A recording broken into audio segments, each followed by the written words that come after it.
বোলপুরের বাঘ এখন কোথায়? বোলপুরের বাঘ কি খুঁজে পান না? পাপুড়ির ভিজে বেড়াল পেয়েছে, তার হিসেব তো আমাদের করতে হবে, তাই না? কাজল শেখ বলেছিল গলা কেটে দিলেও কাটা গলা থেকে মমতা বন্দ্যোপাধ্যায়ের নাম উঠে আসবে। এখন সেই কাজল বিজেপির বি টিমে।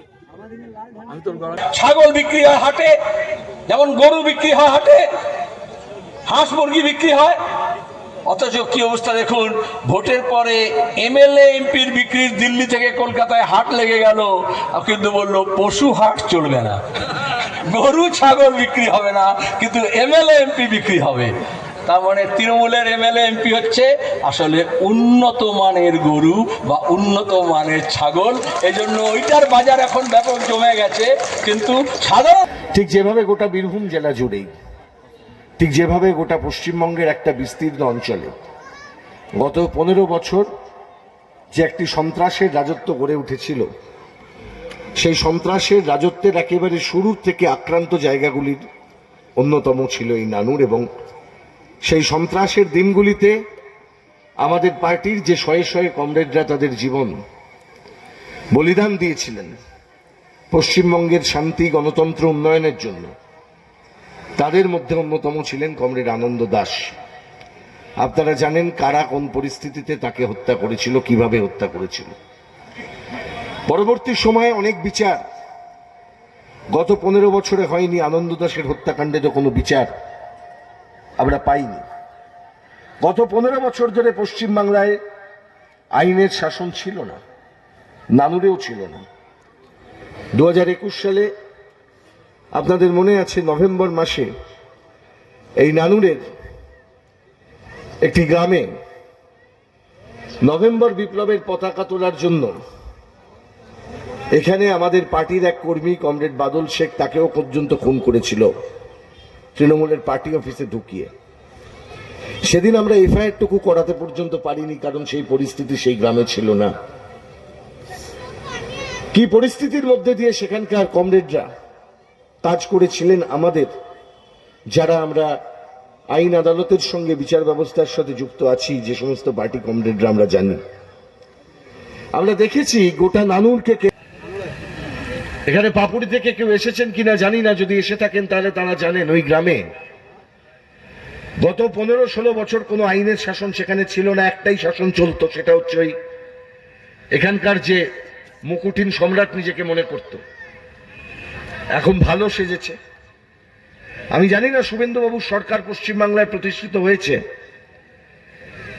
10 বছর 12 বছর 13 বছর আগেকার মামলায় নাকি গ্রেপ্তার করছেন বিভিন্ন জায়গায়। আমি 2015 সালে কুরবান শেখ হত্যায় প্রথম 1 নম্বর চার্জশিটের যে আসামি, মমতা ব্যানার্জির পুলিশের দেওয়া চার্জশিট, 3টে খুন হয়েছিল, 3টে খুন পাপুড়ির কাছে বাসাপাড়ায়, 3টে খুন একদিনে হয়েছিল। সেই খুনের যিনি প্রথম আসামি চার্জশিটেড অ্যাকিউজ, তার নাম ছিল কাজল শেখ। কবে শুভেন্দুবাবু গ্রেপ্তার করবেন এখানে পুলিশ আছে, আপনারা জবাব দেবেন। যদি না হয় আমরা আগামী দিনে গ্রেপ্তার চাই। খুন করেছে, খুনের অভিযোগ ছিল এই নানুর থানা, দিনের পর দিন সেই রেকর্ড। আমি শুধুমাত্র ওকে বলবো না তো, যারা পুলিশ ছিলেন না এখানে, কি ছিলেন, কি দ্বীপ, আমনদ্বীপ।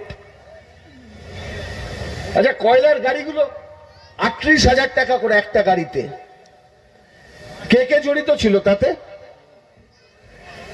ঝাড়খণ্ডের কয়লা তুলে সেগুলোকে সেফ প্যাসেজ করে দেওয়া হচ্ছে। জানতেন না থানার ওসি, থানার বড়বাবু, এখন জানেন না? তাহলে প্রতিদিন যদি 38,000 টাকা করে একটা গাড়িতে কয়লা তোলা হয়, তাহলে প্রতিদিন কটা করে গাড়ি যাচ্ছে আর কত টাকা উঠেছে? আর সেই টাকার বকরা কারা পেয়েছে, সেটা বোলপুরের বাঘ পেয়েছে না পাপুড়ির ভিজে বেড়াল পেয়েছে, তার হিসেব তো আমাদের করতে হবে, তাই না? বোলপুরের বাঘ এখন কোথায়? বোলপুরের বাঘ কি খুঁজে পান না? খালি বলছে আমি বোলপুরেই আছি, আর রাজনীতি করে কি হবে। আর এখানেও দেখছেন খুঁজে পাচ্ছেন না। বলছে এমন অবস্থা হয়েছে, মানে আমি বলছি, মানে একটা কথা তো, আমরা তো বামপন্থী রাজনীতি করি, আমরা সত্যের পথে রাজনীতি করি, সত্য প্রতিষ্ঠা করতে চাই।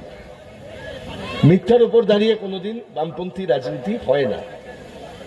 তাহলে অনেক দল তো মিথ্যার উপর দাঁড়িয়ে তৈরি হয়েছে, সেই দলগুলো আসে আবার যায়, সেলিমদার ভাষায় বললে ওই উল্কার মতন ওঠে, উল্কার মতন পড়ে। সেলিমদা বোঝাবেন আপনাদের বলবার সময়, দলগুলো উবে যায়। ইংরেজিতে শব্দ আছে ইভাপোরেট, বাষ্পের মতন উবে যায়।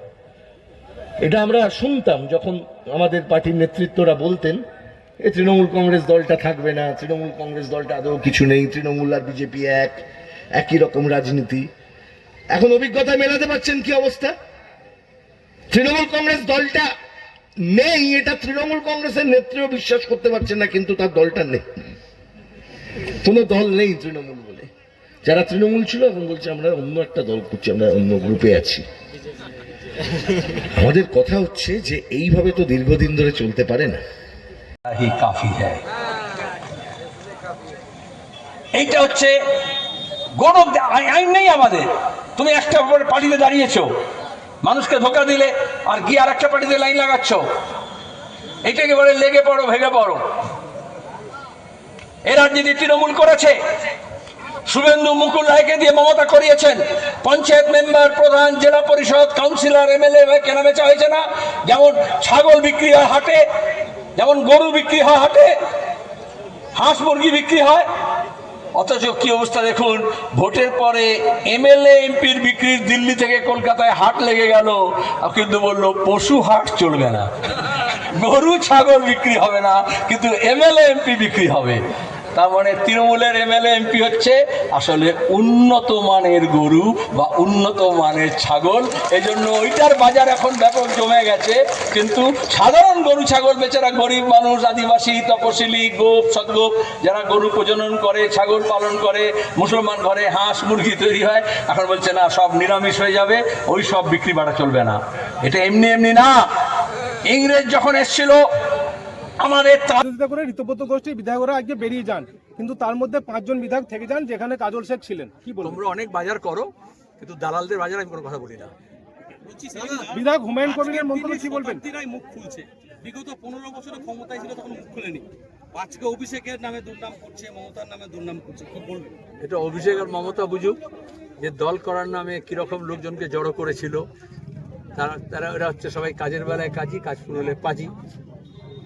আমরা তো আগেই বলেছিলাম, কিন্তু মমতা ব্যানার্জি ভিড় জমানোর জন্য গ্রামে গঞ্জে যেমন যাত্রা আসে, সেরকম মমতা ব্যানার্জি নায়ক নায়িকা গায়ক গায়িকাদের নিয়ে ভিড় জমিয়েছিলেন। শতাব্দী রায় তো নিজেই বলেছিল আমাকে বিনা পয়সায় দেখতে পাবেন, এই জন্য ভোট দিন। কিন্তু এখন বিজেপি মনে করছে তাকে দেখিয়ে যদি ভোট নেওয়া যায়, সেটা বিজেপির সিদ্ধান্ত হবে। কিন্তু এরা সৎ নয়, এটুকু বোঝা যায়। কাজল শেখ বলেছিল গলা কেটে দিলেও কাটা গলা থেকে মমতা বন্দ্যোপাধ্যায়ের নাম উঠে আসবে, এখন সেই কাজল বিজেপির বি টিমে। আমি তোর গলা কাটার কথা বলছি না। আসলে এরা বেশি গলাবাজি করে পুলিশের বন্দুক আর মস্তানি দেখিয়ে। এদের মস্তানিও ফুটো করি, যেহেতু পুলিশ আছে পেছনে, মিথ্যা মামলা দেবে, গাঁজা কাঁচ দেবে, পানি কেস দেবে, সেই জন্য এরা মস্তানি করেছে। যেই মুহূর্তে রাজ্য সরকার থেকে সরে গেছে, পুলিশ যেহেতু নেই, এখন যেখানে পুলিশ আছে সেখানে যাবে। তাহলে এদেরকে তৃণমূল পার্টি বলো না, বিজেপি পার্টি বলো না, এরা পুলিশ পার্টি।